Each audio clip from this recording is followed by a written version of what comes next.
নবীজি বলছেন একদিন সাহাবীদের মজমায় একদিকে তাকাইয়া বলছেন যুদ্ধের জন্য ফান্ড কালেকশন করতেছে, দান। আল্লাহর নবী বলেন এদিক থেকে আছো কে?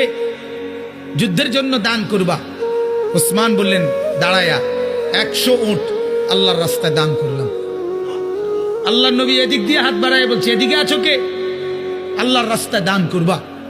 ওসমান ওই দিক দিয়ে ঘুরে এসে এনে আইয়া দাঁড়াইয়া কয় 100 উট আল্লাহর রাস্তায় দান করলাম। 200 হইল। মাঝ বরাবর হাত দেখাইয়া নবী বলছে এদিকে কে আছো? আল্লাহর রাস্তায় যুদ্ধের জন্য দান করবা।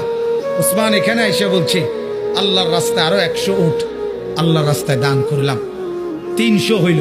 ভাইয়া 6 বার নবীজি বলছে আর কে আর কে আর কে? 6 বারই ওসমান দাঁড়াইয়া দাঁড়াইয়া বলছে 100 100 100 100 100 100 600। কয়শো? 600 উট। এবার আল্লাহর নবী হাসি দিছে আর ওসমান দাঁড়াই আবার বলছে ইয়া রাসূলুল্লাহ 100 ঘোড়াও আল্লাহর রাস্তায় দান করলাম। নবীজি খুশিতে চেহারা মুবারক নূরের চেহারা চিকচিক করছে। হযরত ওসমান বলছে ইয়া রাসূলুল্লাহ একটু অপেক্ষা করেন, আমার দান করা শেষ হয় নাই, আমি ঘরের থেকে একটু আইতে আসি। হযরত ওসমান ঘরে গেছেন, রুমাল বিছিয়ে দিয়া বিবিকে বললেন স্বর্ণ গহনা অলংকার যা আছে সব দাও।